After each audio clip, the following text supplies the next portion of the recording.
आज नवंबर की 20 तारीख है और देखिए अभी भी मेरे एडेनियम में फ्लावरिंग कर रहा है। अगर आपके एडेनियम में अभी फ्लावरिंग नहीं कर रहा है तो क्या करना चाहिए? मैं कहूँगी अगर नहीं है तो 1-2 फर्टिलाइज़र का यूज़ कर सकते हैं। तो किस फर्टिलाइज़र का यूज़ करना है? मेरी टॉपिक आज यही है कि लास्ट नवंबर या प्री डोरमेंसी में कहिए कि किस फर्टिलाइज़र का यूज़ कर सकते हैं, वो भी लिक्विड में। क्योंकि देखिए मेरे भी गार्डन में सारे फ्लावर अभी ख़त्म ही हो चुके हैं। हाँ, ऑलमोस्ट फ्लावरिंग स्टार्ट माने बड्स बने हैं, लेकिन अभी बड़े तादाद में नहीं हुए हैं। तो चलिए मैं आपको शुरू से शुरुआत करती हूँ। हेलो फ्रेंड्स, मैं मधु झारखंड से। मैं आज आपको बताने वाली हूँ कि प्री डोरमेंसी कहिए या दिसंबर का लास्ट का ये फ्लावरिंग नहीं हो रहा है तो क्या करना चाहिए। मैं 1-2 लिक्विड फर्टिलाइज़र का आपको बेस्ट बताऊँगी और मैं खुद भी यूज़ कर रही हूँ, क्योंकि मेरे लोकेशन में लगभग 10 दिसंबर तक फ्लावरिंग होता है। तो आज तो 20 ही नवंबर, अभी भी मेरे पास 20 से 25 दिन है इससे फ्लावरिंग लेने का। हैवी ब्लूम हो चुका है और देसी वाला देखिए बेचारा कितना ईमानदार होता है, बिना फर्टिलाइज़र का भी चलता है। देखिए इसमें 5 पेयर का सीड पॉट बनते हुए भी देखिए इसमें फ्लावरिंग हो रहा है। लेकिन जो हाइब्रिड होते हैं उनको थोड़ा पुश करना पड़ता है, मतलब उनको इन्हेंस करने के लिए, उनको आगे फ्लावरिंग के लिए एक आपको लिक्विड फर्टिलाइज़र का यूज़ करना है। तो क्या करना है, मेरी टॉपिक आज यही है। तो सबसे पहले तो मैं बोलूँगी अभी प्री डोरमेंसी चल रहा है तो कुछ केयर कर लीजिए। कुछ care in the sense plant का लोकेशन मत चेंज कीजिए। मैं फिर कर रही हूँ, एडेनियम के प्लांट का लोकेशन मत चेंज कीजिए। आप जिस जगह रखें, मतलब अगर आपने प्योर सनलाइट में रखा तो उसको वहीं रहने दीजिए। देखिए प्लांट हो सकता है 1-2 मरेंगे तो मरने दीजिए, वो भला है। लेकिन अगर आपने इसे उठा बैठा के, मतलब दिन में धूप रखा, रात में शेड में रखा, तो प्लांट है ना रॉट होने का चांस आरो दुगुना तिगुना बढ़ जाता है। 1-2 प्लांट जाएंगे लेकिन सारे प्लांट खराब नहीं होंगे। तो मैं प्री डोरमेंसी में कहूँगी सबसे बड़ा चीज़ है, एक काम आप क्या कीजिए, बस इसके एडेनियम के वाटरिंग को पकड़ लीजिए। बस मैं आपको यही कहूँगी। आपको प्री डोरमेंसी में अगर कुछ भी नहीं समझ आ रहा है तो बस इसके वाटरिंग को, आज 20 नवंबर हो ना गया, तो मैं कहूँगी आप एकदम 10 दिन का इंटरवल ले लीजिए। हाँ, मैं किनको बोल रही हूँ, जो बिगिनर है। आज भी मैं वाटरिंग की हूँ, आप देखिए मेरी पॉटिंग मीडिया भीगी है, तो मुझे मालूम है ना कि मैं एडेनियम में कितना पानी दूँ ताकि मेरे प्लांट नहीं ख़राब हो। हाँ, मेरे भी प्लांट ख़राब होते हैं, ऐसी बात नहीं है। मेरे को 2 प्लांट में ब्रांच रॉट मिला है, मैं आपको दिखाती हूँ। देखिए यहाँ पर ये मेरे हाइब्रिड प्लांट है। देखिए इसमें बर्ड्स कलियाँ भी बन रही है। इसके बहुत सारे प्लांट से मैं ग्राफ्टिंग की और ये मेरा प्लांट लगभग 4 साल के ऊपर का पुराना है। और इसके देखिए मैं आपको नीचे से दिखाती हूँ। देखिए यहाँ पर उसमें बर्ड्स भी बने हैं। देखिए इसका एक है, 1 2 3 4 और एक देखिए यहाँ पे क्या हो रहा है, ब्रांच रॉट। अभी क्या होता है जब इस तरह के चाहे मिली बग लगे या ऊपर से ओस गिरता है, देखिए ये भी सही है, ये बीच से हुआ है। देखिए तो इस टाइम में आप चेक करते रहिए, इस तरह होता है। तो मैं इसको नहीं हटाई, आपको सिर्फ दिखाने, तो थोड़ा सा नीचे लेके इसको काट लीजिए। मैं कट करके दिखा, देखिए मैं इसे यहाँ पर कट की और देखिए ये कितना बड़ा ये ब्रांच ये हुआ। तो इस समय में एडेनियम में आपको ब्रांच रॉट का ये प्रॉब्लम हुआ, तो इसको कभी नहीं दिए, ऊपर से ही ये होते। अगर मैं इसको नहीं ध्यान देती तो इस समय क्या होता है, ये ऊपर से होते पूरे इसको लेते हुए प्लांट खराब कर। तो इसको हटा के अब क्या करना है, इसको यहाँ पे फंगिसाइड लगा दीजिए।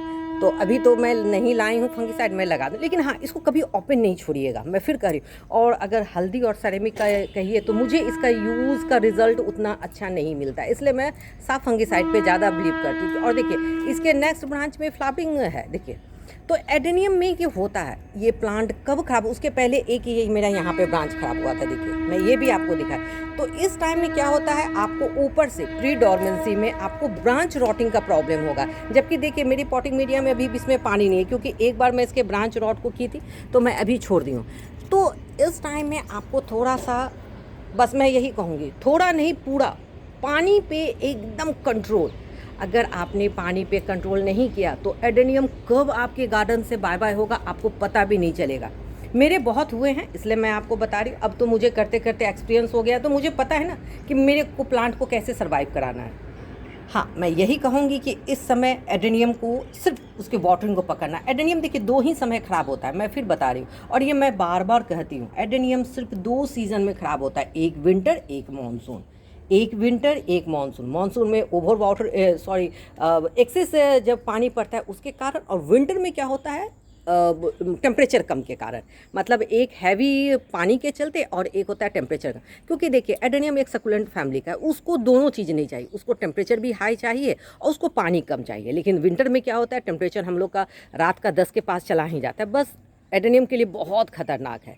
तो मैं यही कहूँगी प्री डॉर्मेंसी में अभी भी आप मेरे गार्डन में जितने भी एडेनियम देख रहे हैं, मैं रोज़ पानी नहीं दे रही हूँ, मैंने खुद ही इसका शेड्यूल कर दी हूँ। मैं 3 दिन में 1 बार देती हूँ, मतलब वीक में मैं 2 से 3 बार ही पानी दे रही हूँ। मैं रोज़ पानी नहीं दे रही हूँ, क्योंकि अगर मैं रोज़ पानी दूँगी ना तो मेरे प्लांट ख़राब होंगे। क्यों? क्योंकि देखिए दिन में तो तेज़ धूप है, लेकिन रात में क्या हो रहा है, एकदम टेम्परेचर 17-18 के पास जा रहा है और थोड़ा सा ओस गिर रहा है, तो ये प्रॉब्लम होगा। हाँ, इस तरह के अगर आपके भी एडेनियम में फ्लावर अभी नहीं है, जैसे मेरे देखिए बर्ड्स तो काफ़ी बने हैं, फ्लावर हो रहे हैं, देसी भी है, लेकिन मैं क्या कर रही हूँ, इसमें एक फर्टिलाइज़र का यूज़ करूँगी। कौन से फर्टिलाइज़र का? तो देखिए मैं यहाँ पे रखी हूँ, मैं इसमें यूज़ करूँगी 05234। ये फ्लावरिंग के लिए मस्त होता, एकदम बेस्ट फर्टिलाइज़र होता है। अगर आप वो नहीं है तो आप सीवीट एक्सेट, माइक्रोन्यूट्रिएंट्स, ये एक ह्यूमिक एसिड, किसी 3 का भी किसी 3 फर्टिलाइज़र में से किसी एक का भी 2 ml 1 लीटर पानी में डिज़ोल्व करके आप उसको फोलिएज स्प्रे की, आपकी फ्लावरिंग फिर स्टार्ट हो जाएगी। अब देखिए मेरे में कितने बर्ड्स और कलियाँ बनी है देखिए। और मेरे गार्डन में अभी फ्लावरिंग कम होने का रीज़न क्या है कि मेरे सीड पॉट बहुत बन रहे हैं। जब प्लांट में सीड पॉट बहुत बनेंगे ना, बात समझिए, तो वो फ्लावरिंग रोक देता है। क्यों? वो अपनी सारी एनर्जी प्लांट की किस में लगाता है? सीड पॉट में। देखिए इसमें कितना भर के हुआ, ये वाइट लेमन कलर का है। आईडी तो फिर मैं कहूँगी कुछ नहीं पता, लेकिन हाँ इसमें देखिए इसमें फिर हो रहा है, जबकि ये बेचारा देता भी है और फिर चला भी जाता है, क्योंकि जैसे रात में शीत होता है, ओस गिरता है, तो ये प्लांट ख़राब हो जाता है। देखिए यहाँ पे भी। तो एक चीज़ इस समय आप अपने प्लांट को ज़रूर चेक कीजिए। नेक्स्ट मैं कहूँगी प्लांट को बहुत चेक कीजिए। और अरेबिकम का कॉटेक्स मैं आपको दिखाऊँ, एकदम मस्त चल रहा है। तो हाँ, अरेबिका में भी पानी, जैसे मैं इसमें अब पानी को कम कर दी हूँ, मैं खुद इसको 3 दिन में दे रही हूँ, क्योंकि मुझे मालूम है ना कि देखिए दिन में तो पानी दिए, रात में नमी और ओस के चलते और कम टेम्परेचर के चलते प्लांट मर जाएगा, मतलब रॉट होने का चांस रहेगा। देखिए अगर आपने वाटरिंग नहीं किया है ना तो प्लांट श्रिंक करेगा। मैं फिर कर रही हूँ, हो सकता है श्रिंक करेगा, अच्छे से सर्वाइव ना करे, फ्लावरिंग ना करे, तो कोई बात नहीं है। फरवरी आएगा ना, 15 फरवरी के बाद आपको भर के ब्लूम होगा। लेकिन अगर आपके प्लांट इस विंटर में जाते हैं ना तो बहुत अफसोस होगा। और विंटर बहुत इसका क्या कहा जाए, क्रूशल टाइम होता है एकदम। इस टाइम में प्लांट गड़बड़ होने का 100% चांस होता है। तो बस एक चीज़ कीजिए, आप पानी को पकड़ लीजिए। अगर आपने बेस्ट पॉटिंग मीडिया बनाया है तो पानी को रोक दीजिए। जैसे मैं अभी नवंबर में खुद कर रही हूँ, वीक में 2 बार दे रही हूँ। मैं दिसंबर से 15 दिन में 1 बार दूंगी, और जनवरी में मैं सारे प्लांट को अपरूट कर दूंगी, और हैंग कर दूंगी, तो मुझे कोई प्रॉब्लम नहीं होगा। और अगर आप भी चाहते हैं कि मेरे गार्डन में इस तरह की फ्लावरिंग जैसे मेरी होती है, इस तरह के मोटे मोटे हेल्दी कॉटेक्स बनते हैं, तो मेरी वीडियो को फॉलो कीजिए। मैं कहूँगी आप एक ही प्लांट से मेरी वीडियो को, आप अपने एक ही प्लांट से मेरी वीडियो को देख के आप उसके अनुसार कीजिए, आपको रिजल्ट इस तरह का मिलेगा।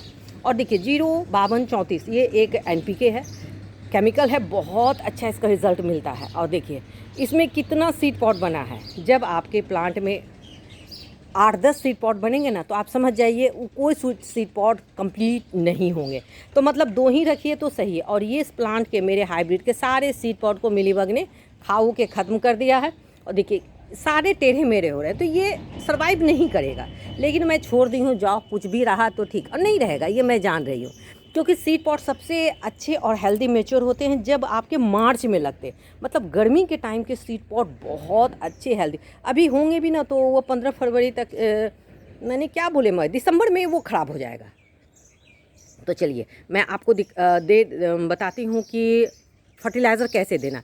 तो 1 लीटर पानी में 2 ग्राम मैं 05234 का लूँगी और उसको फोलिएज स्प्रे करूँगी। तो उसका रिज़ल्ट फिर क्या होगा, फ्लावरिंग।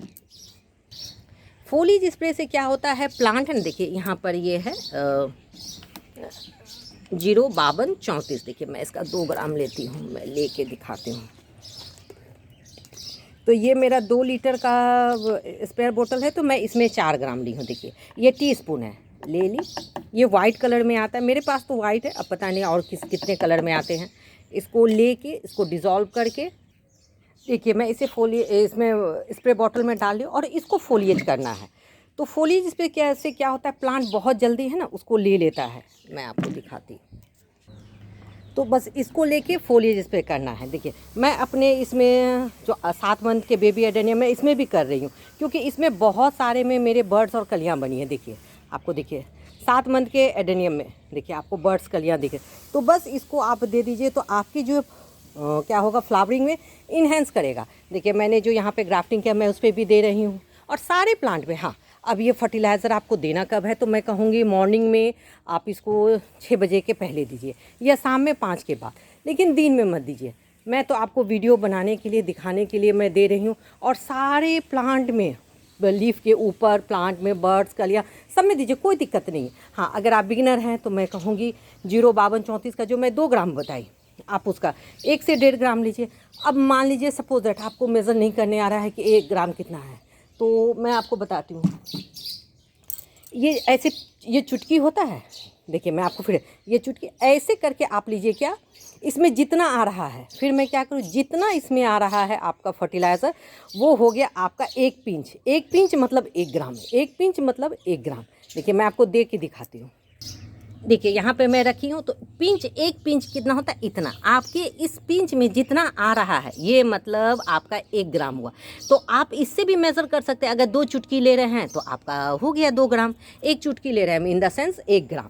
मैं आपको इतने डिटेल में इसलिए बताती हूँ ताकि मेज़रमेंट में आसान हो और आपके प्लांट में कोई किसी भी तरह का प्रॉब्लम ना हो, बस मैं यही कहूँगी। और 1 टीस्पून जो चाय वाली चायपत्ती वाली चम्मच होती है ना, उसमें 5 ग्राम आता है, तो आप उस हिसाब से आप देख लीजिए कि आपको कितना में देना है। तो फ्लावरिंग के लिए 05234 और 0050 बहुत अच्छा होता है। 0050 में क्या हुआ, सिर्फ पोटास रहता है, फॉस्फोरस और नाइट्रोजन उसमें नहीं रहता है। तो हम लोग को फ्लावरिंग के लिए क्या चाहिए, पोटेशियम चाहिए। हाँ, मैं ये कहूँगी 0050 और 05234 में से दोनों में से किसी एक का ही यूज़ कीजिए। ये नहीं कि हम दोनों ही फर्टिलाइज़र को ले रहे हैं। देखिए मैं एक टाइम में हमेशा कहती हूँ एक ही फर्टिलाइज़र का यूज़ करना है, चाहे आप 05234 का कीजिए या 0050 का। ये तो केमिकल हो गया। अगर आप आ जाइए ऑर्गेनिक में, तो ऑर्गेनिक में मैं कहूँगी सीविटा एक्सट्रेट, माइक्रोन्यूट्रिएंट्स या ह्यूमिक एसिड, किसी भी तरह का पीजीआर ले सकते हैं, सागरिका, बायोविटा, बहुत सारी कंपनी है। हाँ, और एक चीज़ मुझे बार बार कमेंट आता है कि आप है ना प्लांट का लिंक, फर्टिलाइज़र का लिंक भेजिए। देखिए अमेज़ॉन, फ्लिपकार्ट सारे में आपको लिंक मिल जाएगा, लेकिन मैं यही कहूँ वो बहुत कॉस्टली होते हैं। ऑनलाइन फर्टिलाइज़र बहुत महंगा पड़ता है। इसलिए मैं कहूँगी कि आपके अपने लोकल नर्सरी में जो फर्टिलाइज़र मिलता है आप वो लीजिए। अगर आप वो दुकान वाले को बोलिएगा ना, तो अगर वो नहीं है तो कुछ और देंगे, तो आपको चीप एंड बेस्ट पड़ेगा। और ये जब मैं वीडियो बनाती हूँ ना, तो ये ट्रेन क्रॉस करेगा ही। कितना मैं काटूँ, अब मैं छोड़ देती हूँ। आप लोग भी देखिए, ये मालगाड़ी जा रहा है क्या किया जाए, मॉर्निंग के टाइम में मैं शूट करती हूँ और इतना क्रॉस करता है ना, अब मैं छोड़ दी हूँ। तो बस मैं यही कहूँगी फर्टिलाइज़र ऑनलाइन से कम ही कोशिश कीजिए मंगाने के लिए। अगर आप बिगनर हैं, मैं खुद ही नहीं मंगाती हूँ ना, मुझे लोकल नर्सरी में जो मिल जाएगा मैं उसी का यूज़ करती। एक सर ने मुझे आज कमेंट किया था कि 10-26-26 क्या है वो, एक NPK है, वो उत्कर्ष कंपनी का भी आपको अमेज़ॉन, फ्लिपकार्ट ये सब में मिल जाएगा, वो कॉस्टली होता है। तो मैं सर आपको बोलूँगी ना कि आप क्या कीजिए, अपने लोकल नर्सरी में पता कीजिए। अगर 10-26-26 नहीं है तो आप 1919 का यूज़ कर लीजिए। अगर 1919 नहीं है तो सीविट एक्सट्रेट, माइक्रोन्यूट्रिएंट बहुत सारा है। कुछ नहीं है तो DAP है। देखिए ऑनलाइन से आप फर्टिलाइज़र मंगाएं, 300-400 रुपया केजी पड़ ही जाता है। और अगर आपको फर्टिलाइज़र की सही नॉलेज नहीं है तो क्या होगा, या तो आप प्लांट में गड़बड़ होगा, या तो जो फर्टिलाइज़र है उसकी रेशियो को आप अच्छे से नहीं पकड़ सकेंगे, तो इस तरह की फ्लावरिंग नहीं होगी। देखिए मेरे जैसे बोगनविला में ये मेरे केयर का कमाल है, और सही समय पे सही फर्टिलाइज़र। मैं हमेशा अपने बोगनविला, एडेनियम सब आपको दिखाते। और देखिए ये नहीं कि मेरे कोई पॉट में है, मेरे वेस्ट मटेरियल में रहते हैं। देखिए कितने सारे वेस्ट मटेरियल मैं बाल्टी में भी लगाती हूँ। तो प्लांट को पहले सर्वाइव करना सीखिए, मैं यही कहूँगी। हाँ, ये कैसे होगा, आप मेरी वीडियो को फुल वॉच कीजिए। मैं कभी नहीं कहती हूँ कि मेरी वीडियो को लाइक कीजिए, शेयर कीजिए और एकदम पूरा ही देखिए, लेकिन अगर आपको थोड़ा सा भी अच्छा लग रहा है तो आप उसको देखिए। हाँ, आपको इन्फॉर्मेटिव मिलेगा। और देखिए मेरे बोगनविला का अभी फ्लावरिंग का, क्योंकि अभी बोगनविला का फ्लावरिंग सीजन है ना, और लेकिन अभी आपको एडेनियम में नहीं मिलेगा। तो बात समझिए क्यों नहीं मिलेगा, क्योंकि अब ये डॉर्मेंसी की ओर जा रहा है। अभी ये प्री डॉर्मेंसी है, तो ये फ्लावरिंग कुछ कम किया। और मैं बहुतों का है ना ग्राफ्टिंग की हूँ, तो काट काट के, तो मेरे जो बर्ड्स कलियाँ थी वो भी चले गए हैं। तो इसलिए देखिए प्लांट लगा रहे हैं ना, तो कुछ उसके कंडीशन को आपको समझना होगा, कब फ्लावर लेना है, किस टाइम उसकी कटिंग प्रूनिंग किस समय होती है। जैसे अभी मैं कहूँगी बोगनविला में कटिंग प्रूनिंग रिपोर्टिंग कुछ मत, सॉरी एडेनियम में कटिंग प्रूनिंग रिपोर्टिंग कुछ मत कीजिए, ये काम आपके बोगनविला में भी होगा। बोगनविला में भी कुछ मत कीजिए अभी, क्योंकि देखिए एडेनियम तो अभी डोरमेंसी में जा रहा है और बोगनविला अभी अभी हैवी फ्लावरिंग पे अपने पूरे सबाब पे है। तो अगर इसमें आपने कटिंग प्रूनिंग कर दिया ना, तो क्या होगा, ये फ्लावरिंग नहीं देगा। फिर आप कहिएगा कि फ्लावर खिला नहीं। तो आपको किसी भी प्लांट को जब लगा रहे हैं तो उसके पूरे कंडीशन, उसके क्लाइमेट्स, उसके क्या उसकी हैबिट है, क्या उसका, वो कम से कम जानिए। और मैं कहूँगी अगर आप गार्डनिंग स्टार्ट कर रहे हैं तो अपने लोकल नर्सरी से कीजिए, लोकल फर्टिलाइज़र से लीजिए, कभी मत ऑनलाइन के पीछे जाइए। हाँ, पहले सीख लीजिए, उसके बाद देखिए प्लांट लेना बहुत आसान है। हम ऑनलाइन से जब चाहें तब फर्टिलाइज़र ले सकते हैं, लेकिन जब मुझे फर्टिलाइज़र का रेशियो ही नहीं पता है, कब देना है ये नहीं पता है, तो नहीं होगा। मैं यही कहूँगी अगर आप बिगिनर है, गार्डनिंग का आपको शौक़ है, तो आप मेरी ही वीडियो नहीं, किन्हीं की भी वीडियो देखिए। अगर आप किन्हीं भी गार्डनर फ्रेंड्स का वीडियो देखते हैं तो आपको सीखने को मिलेगा। देखिए गार्डनिंग में यही कहूँ, गार्डनिंग एक आर्ट है। एक दिन में कोई भी बंदा गार्डनिंग नहीं सीख सकता। मुझे भी, मैं गार्डनिंग बचपन से कर रही हूँ, लेकिन आज भी मुझे बहुत कुछ नहीं आता। आज भी मैं वीडियो देखती हूँ, मुझे भी नहीं मालूम है ना, क्योंकि मैं इतने कोई डिग्री तो लिया नहीं है, इसलिए मैं कर रही हूँ। मुझे बार बार कमेंट आ रहा था, इसलिए मैं इस टॉपिक को थोड़ा सा पकड़ रही हूँ कि मैम सर आप लोग जो भी हैं फर्टिलाइज़र के पीछे मत जाइए, प्लांट के पीछे मत जाइए, पहले प्लांट सर्वाइव करना सीखिए। आप अपने गूगल पे सर्च कीजिए कि किस फर्टिलाइज़र को कब देना है, पहले आप फर्टिलाइज़र के बारे में जानिए, तब वो कीजिए, बहुत अच्छा रहेगा। और आजकल तो फ्लिपकार्ट, अमेज़ॉन सारे में वो तो लोग फर्टिलाइज़र सेल करते हैं। और देखिए अब आप लोग बताइए मेरा जेट प्लांट कैसा लगा। मुझे तो मस्त लग रहा है, इसकी टोपियारी बना रही हूँ, मॉर्निंग के टाइम में एकदम खूबसूरत लगता है। हाँ, बस मैं यही कहूँगी मेरे पॉट को मत देखिए, सिर्फ प्लांट को देखिए, क्योंकि मुझे जो मिलता है, देखिए मैं वो दही के हांडी में लगाई हूँ। देखिए गोल बोनसाई, जो गोल टोपियारी बना रही हूँ, वो जो है मैं आपको दिखाती हूँ। देखिए ये जो दही का होता है ना, जिसमें दही जमाते, उस हांडी में मैं दी हूँ। ये सब है। तो मुझे जो चीज़ जब मिल जाता है, मैं क्या बोली, मैं उसमें अपनी गार्डनिंग करती हूँ। वहाँ देखिए वो बाल्टी में, वो जो पानी का रंग का बाल्टी होता है ना, उसमें मैं क्रोटोन लगाई है, मैं वहाँ पर लगाई। इसलिए मैं कहूँगी पहले गार्डनिंग करना सीखिए। ना प्लांट लीजिए, ना फर्टिलाइज़र लीजिए, कुछ नहीं, सबसे पहले प्लांट सर्वाइव करना सीखिए। आई होप आपको ये मेरी वीडियो पसंद आई होगी। अगर मेरी वीडियो आपको पसंद आती है तो आप इसे लाइक कीजिए, शेयर कीजिए और सब्सक्राइब कीजिए। अभी भी समय है। एडेनियम में आप एक फ्लावरिंग फोलिज स्प्रे कर सकते हैं। आप पॉटिंग मीडिया में भी फर्टिलाइज़र डाल सकते हैं। मैं पॉटिंग मीडिया में फर्टिलाइज़र डाली हूँ, कौन सा डालना है अगर आप बोलिएगा कमेंट सेक्शन में, तो मैं उसकी भी वीडियो बना दूँ। क्योंकि देखिए प्लांट अभी सोने जा रहा है, मतलब पूरे कंप्लीट वो डॉर्मेंट हो जाएगा दिसंबर से। तो अगर चाहिए तो एक फीडिंग दे सकते हैं, बस एक फीडिंग, मतलब मैं कहूँगी बस नवंबर तक ही। दिसंबर में इस पर कुछ नहीं करना, लेकिन मैं दिसंबर में भी फोलिज स्प्रे करती हूँ। फोलिज स्प्रे का मुझे बहुत अच्छा रिजल्ट मिलता है। तो चलिए मैं कल फिर मिलती हूँ नेक्स्ट टॉपिक, नेक्स्ट वीडियो के साथ। हाँ, आप मुझे ज़रूर बताइएगा कि नेक्स्ट मैं किस टॉपिक पे एडेनियम की वीडियो बनाऊँ, या बोगनविला की, या जेट प्लांट की। चलिए मैं कल फिर मिलती हूँ नेक्स्ट वीडियो नेक्स्ट टॉपिक के साथ। तब तक के लिए बाय।